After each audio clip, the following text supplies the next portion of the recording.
একটা মেয়ের গার রং কালো হয় না আর কথা বলে না। আর একটা মেয়ের গার রং একটু পরিষ্কার হয়। আর যেসব মেয়েদের একটু গার রং পরিষ্কার হয় এদের একটু অহংকার হয় না ও বাবা, অহংকার মানে কি? মদ্যরা যদি কথা বলে সোজামুখী কথা বলে না তো একবার কথা বলবে,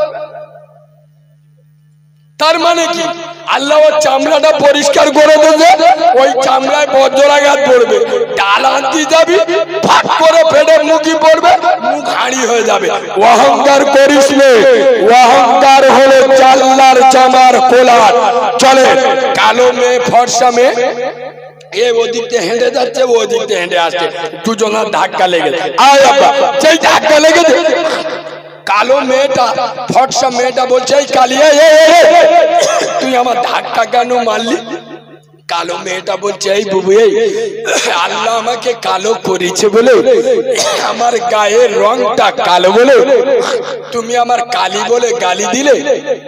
তবে বুবু তুমি শোনো, কি কালো হয়েছি তাই বললে কি আদর নয় কোমর, দেখলে আমার সবাই হাসো বন্ধ করো তোর, কালো কোকিল কালো কালো মাথার চুল, আমি তবে কালো হয়ে কি করেছি ভুল, নয়নের মনি কালো কালো পাড়ার বুড়ি, আর কালো সরমা চোখে দিলে মনটা যায় ভরি, কালো গায়ের দুধের গুণ বলে কতজন, আর কালো নারীর মধুর জমান পাগল করে মন, আধারের কালো রাতে তারার সভা আঁকা, আর কালো কালি দিয়ে দেখো খোদার কালাম লেখা।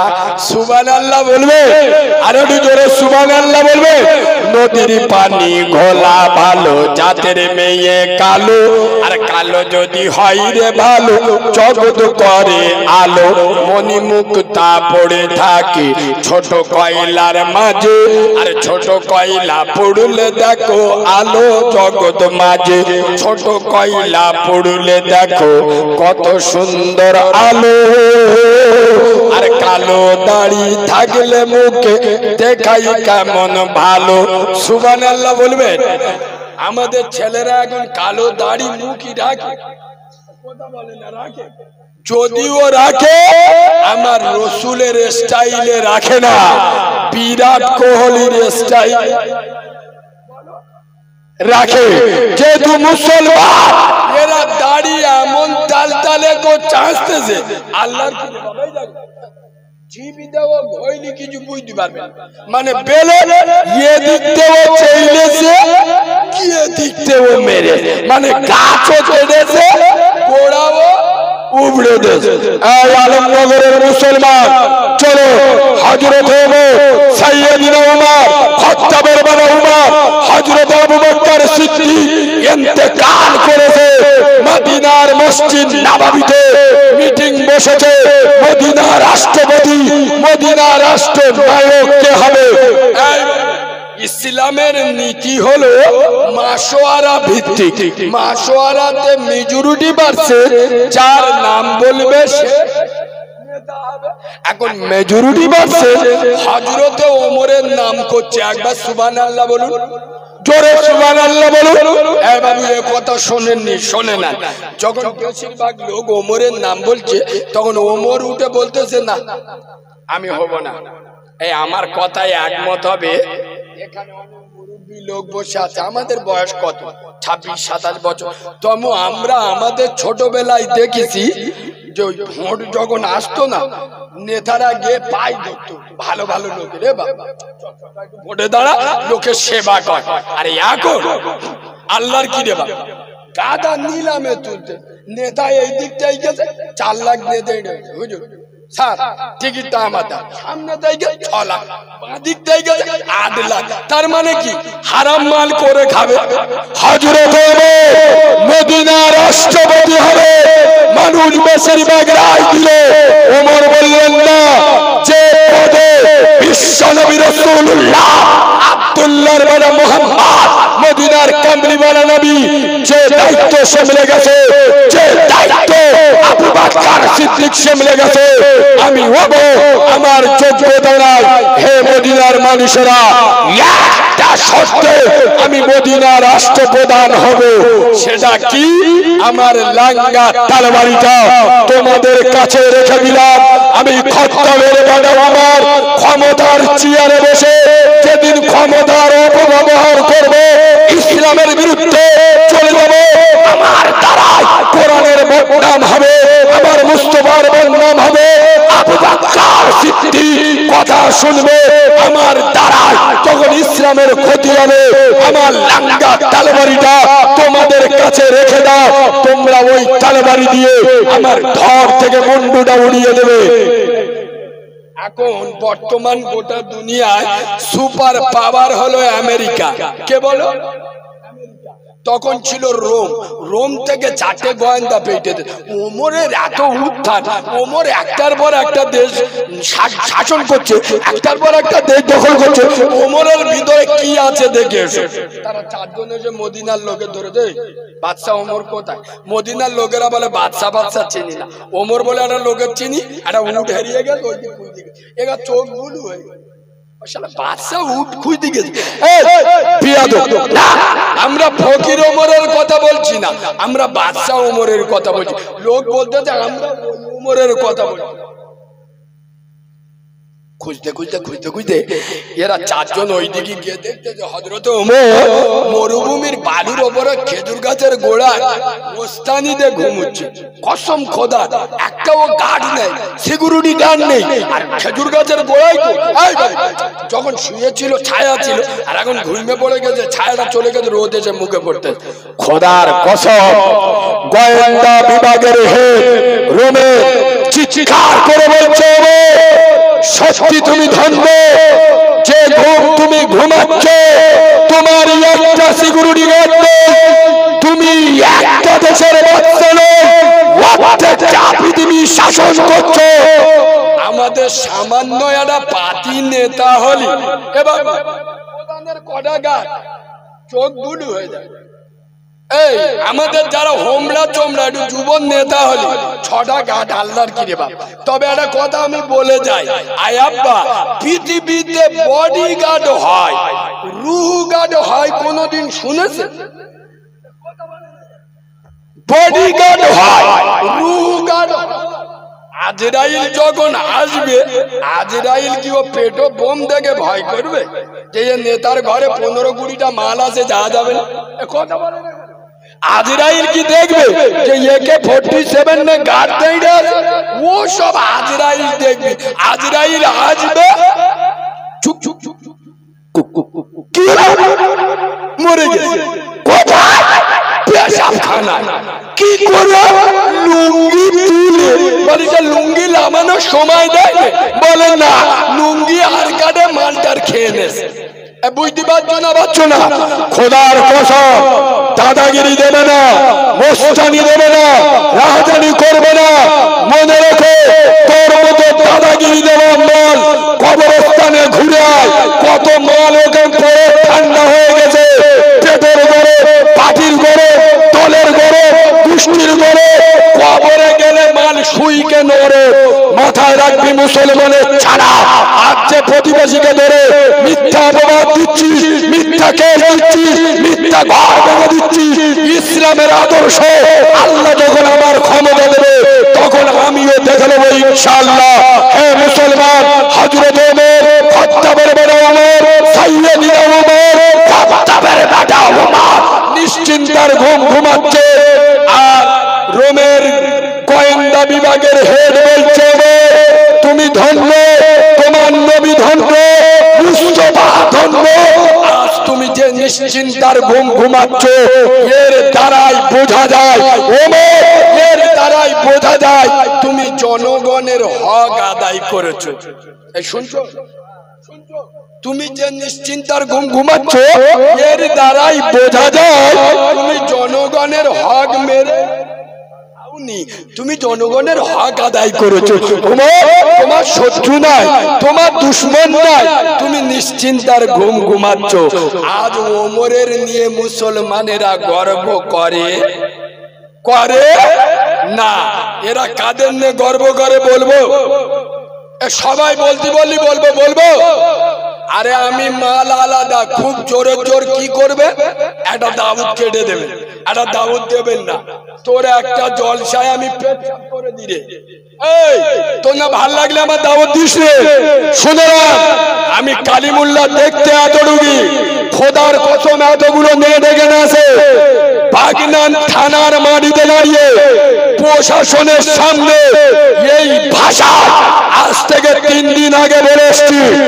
বাগনানে দেপুর রায়পাড়া বলে একটা জায়গায় আজ থেকে 1 সপ্তাহ আগে এক কুত্তার বাচ্চা আমার নবীর কাল্পনিক ছবি এঁকে আর নবীর নামে গালি দিয়েছে। কোন মৌল সাহেব এখনো কথা বলেনি। 4 দিন আগে আমার নেটে দেখে নেবে, আমি প্রশাসনকে এইরকম হুঁশিয়ারি দিয়ে বলেছি, আমি ডায়মন্ড হারবারে বাচ্চা মাওলানা কারিমুল্লাহ জাহাবি এই বাগনানের প্রশাসনকে বলছি, যে কুত্তার বাচ্চা আমার নবীকে গাল দিয়েছে, হে বিশ্ববাসী শুনে নাও, আমার বাপকে গালি দে ছেড়ে দেবো, মাকে গালি দে সহ্য করবো, বউকে গালি দে মেনে নেবে, রসুলকে গালি দেবে বুকের উপরে পা তুলে দিয়ে চিপ টেনে ছিঁড়ে ফেলে দেবে। নারায়ে তাকবীর, নারায়ে তাকবীর, নারায়ে তাকবীর। আমি বাগনান থানার প্রশাসনকে বলেছিলাম, স্যার ভুল ভাববে, এটা দিল্লি নয় স্যার, এটা গুজরাট নয়, এটা বাংলা। বাংলার মুসলমান হাতে চুড়ি পরে বসে নাই, বাগনানের মুসলমান হাতে চুড়ি পরে বসে নাই, বাংলার মুসলমান হাতে চুড়ি পরে বসে নাই, আমরা হাতে টাইটান ঘড়ি পরে ঘুরতেছি। শুক্রবার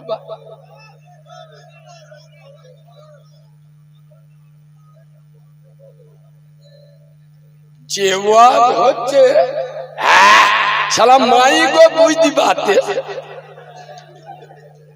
আব্বা আরেকটুখান বলবো, আব্বা পিছনের বাবাজিরা বলে যে উঠে যাবে একটা আদলা ইটাকে ডেকে দাও, শালা চেলে ছাড়বো বলে তোমরা মৌলবী দাউদ করে সব শালিনে মেলায় ঘুরবে। আমরা কি করতেছি? আমি স্টেজে নেবে মেলায় ঘুরবো। বাবাজি সোনার বাবাজি খোদার কসম, শুক্রবার আপনাদের যদি বাগনানে আত্মীয়তাকে ফোন করে দেখবেন, বিভিন্ন মসজিদে পুলিশ গার্ড দেশ। কেন? মোল্লারা রেগে গিয়ে যাতে না পারো। আরে সেই ছেলেটারে অ্যারেস্ট করে নিলি তো ঝামেলা শেষ হয়ে যায়। তা না করে আমি খবর পেয়েছি ওই এলাকায় আমার প্রচুর জলসা, যে ওই এলাকায় কিছু মুসলিম রাজনীতির নেতা, বুঝতে পেরেছ? বুঝলাম, হ্যাঁ, মুসলিম রাজনীতির নেতা এর ভিতরে ঢুকে রাজনীতি করছে, যার কারণে ওকে ধরছে না। আমি ওখানে বলেছিলাম, তুই মুসলমানের বাচ্চা, তুই মুসলমানের ছানা, তৃণমূল করো, সিপিএম করো, কংগ্রেস করো, আইএসএফ করো, যে দল করো না কেন, তোমার নবীকে গালি দাও, আল্লাহকে গালি দাও, তুমি মুসলমানের বাচ্চা এমন চামচা হয়ে গেলে, দালাল হয়ে গেলে, কেন থানায় টেবিল চেপড়ে বলতে পারলে না আমার নবীকে গালি দিয়েছে?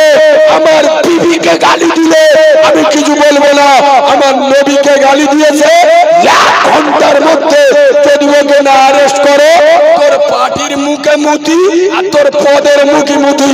আমি মুসলমানের বাচ্চা, আমার নেতার নাম নবী মুহাম্মদুর রাসূলুল্লাহ। এটা যারা বলতে পারে না, হাতে চুড়ি পরে হিজড়ে সেজে বাড়িতে বসে আছে নেতাগিরি টিকিয়ে রাখবে বলে, কুকুরের গু খেয়ে মরে যা, শুয়োরের গু খেয়ে মরে যা। না, এরা রেগে যাচ্ছে। আর বলবুন বাবা তাকবীর দাও, নারায়ে তাকবীর, নারায়ে তাকবীর, নারায়ে তাকবীর। এই বাবু ভয় তো আমাদের হবে, এ মালটা চিনে নেন। এই কারো দালালি করতে গেলে আসিনি, আমার গায়ে অনেকে অনেক স্ট্যাম্প ছেড়ে দিচ্ছে, আমি কারো দালাল নয়। দালাল যদি আমি হই রাসূলের দালাল, দালাল যদি আমি হই কোরআনের দালাল, দালাল যদি আমি হই আমি হলাম ইসলামের দালাল। কোন দুধ খা মায়ের লাল আমার একটা দাওয়াতও দেয়নি, আর আমাকে 1 টাকাও দেয়নি যে কারো দালালি করব। খোদার কসম মুসলিম জাতিকে বাঁচানোর জন্য বলে যাচ্ছি, সোনার বাবাজি দুটো পায়ে ধরে বলে যাচ্ছি, রাসূল আমাদের কাছে এমন একটা আদর্শ ভালোবাসার জায়গা, নবীর জন্য আমরা যারা মরতেও পারি মারতেও। রাসূল কি আমাদের হিজড়াগিরি শিখে গেছে? রাসূল বদরের ময়দানে তলোয়ার নিয়ে গিয়েছিল না? এই ওমর ফারুক রাসূলের জন্য শুধু মার খেয়ে না উল্টে তলোয়ার নিয়ে কাফেরদের বিরুদ্ধে দাঁড়িয়ে? রাসূলের জন্য আমরা মরতেও পারি আর যে কোনো মালের মারতেও হাতে চুড়ি পরে বসে থাকার নাম মুসলমান না, হাতে চুড়ি পরে বসে থাকার নাম উম্মতে মুহাম্মাদিনের। কোরআনের জন্য রাসূলের জন্য হাসতে হাসতে জীবন দিতে পারে, জীবন নিতে পারে, এর নাম হলো ওমরের উত্তরসূরি নারায়ে তাকবীর, নারায়ে তাকবীর।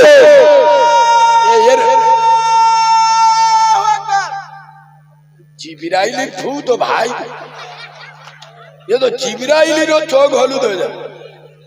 আমি বলছি সুনামি হচ্ছে নাকি? বাবু এদিকে দেখা, আমি একটা নোকটা এখান থেকে তুলে আয় বাবু। 1 মিনিট সকলে সাইলেন্ট হয়ে যায়, 1 মিনিট সকলে। আমি একটা দুঃখে ভরা কথা বলবো। আমি কারিমুল্লাহ যে ওয়াজ করছি না আব্বা, আয় আব্বা, আমি একজন অনাথ বাচ্চা, বিশ্বাস করুন আমার মতো অনাথ আপনাদের এখানে নাই। আমার মাকে যারা ধরেছিল আমার দাইমারা এখনো বেঁচে আছে, তারা বলে কারিমুল্লাহ তোর মা তোকে প্রসব করে তোকে একবারও কোলে তুলে নেয়নি, সে সুযোগ আল্লাহ দেয়। তোর যে একবার তাকিয়ে দেখবে আমার বেটাটা কিরম হয়েছে, সে চান্সও আল্লাহ তার দেয়নি। খোদার কসম আমার মা আমাকে প্রসব করে 30-40 সেকেন্ড বেঁচেছিল, আমার মা মারা গেছে। বিশ্বাস করো আমি জন্মের পরে আমার মাকে দেখিনি, আর সারা জীবন কোনদিন আমার মার কথা আমার মনে পড়ে না। কি করে মনে পড়বে? আরে আমি জীবনে দেখিনি, তার কোলে উঠিনি, তার কথা মনে পড়বে? খোদার কসম এতগুলো যুবক এখানে আছিস, যুবক ভাই দুটো পায়ে ধরে বলছি, আমি যখন জলসায় বার হই না তখন আমার পিছনের দিকে তাকাই, আমার দুনিয়া যেন অন্ধকার হয়ে যায়। আমার মা যদি বেঁচে থাকতো আমি আসার সময় বলতাম, মা আমি তোর কারিমুল্লাহ আজকের আলমনগরে জলসায় যাচ্ছি। আমার মা বসে দোয়া করত। এই যুবক ছেলেরা, সামান্য দুদিনের একটা মেয়ের ভালোবাসায় যারা মায়ের গায়ে হাত তোলো, বাপকে ধরে ধাক্কা দাও। শুনো, কিছু কিছু মেয়েও আছে এরম চারা মেয়ে, গ্রামে অনেক লোক আছে দেখবেন ভ্যান চালিয়ে খায়, কিন্তু মেয়ের লেখাপড়া করায় না, পরের বাড়ি জন খেটে খায় কিন্তু মেয়ের লেখাপড়া করায়। যে বাপ রক্ত ঘেমিয়ে মেয়ের লেখাপড়া করায়, সে মেয়ে বিষ খায়, কার পাল্লায় পড়ে? জীবন তোলার একটা গাঁজা ঘরের পাল্লায় পড়ে। আরে হ্যাঁ না, ওই সব চারা মেয়েদের আমি বলে দিচ্ছি, বিষ খাইনি, কুকুরের গু 250 খেয়ে মরে যায়। কুকুরের গু খেতে যদি টক লাগে, সরের গু খেয়ে মরে যায়। তোরা এমনি জাহান্নামে যাবি। যারা মার মনে দুঃখ দেয়, যে মা 32টা নারী ছিঁড়ে জন্ম দেয়, লিখেলে সেই মাকে ফাঁকি দিয়ে মা হয়তো জন্ম দেয়, বাপ 10 মাস 10 দিন জেনে রেখে, যে বাপ তোর শরীর খারাপ সারা রাত জেগে মাথার ধারে বসেছিল, সেই বাপের সাথে প্রতারণা করে পরের ছেলের হাত ধরে বেরিয়ে গেলে দুটো একটা ছানা হয়ে যাবে, তোর ভালোবাসা ফুইরে যাবে, রাস্তার মেয়ে হয়ে যাবি, লিখেলে লিখেলে তোদের উপরে আল্লাহর গজব পড়বে, গজব। এই বাবু, খোদার কসম, বাপকে ভালোবাসা, খানায় কাবাকে ভালোবাসা, মাকে ভালোবাসা, মদিনাকে ভালোবাসা। আমি একজন মা হারা অনাথ, রাসূলুল্লাহ বলেছে যারা আমার মতো অনাথের মাথায় হাত বুলায়, তারা যেন রাসূলের মাথায় হাত বুলালো। এতগুলো মানুষ এখানে বসে আছে, আমি একজন মা হারা অনাথ। আয় আব্বা, আল্লাহর কাছে দোয়া করব, আমি 10,000 20,000 টাকা চাইবো না। এতগুলো লোকের ভিতরে খোদার কসম, যে মাদ্রাসায় ইসলামের ঢাঁচা, যে মাদ্রাসা না হলে ইসলাম থাকবে না, আপনার মসজিদে ইমামতি করবে কে? এই মাদ্রাসার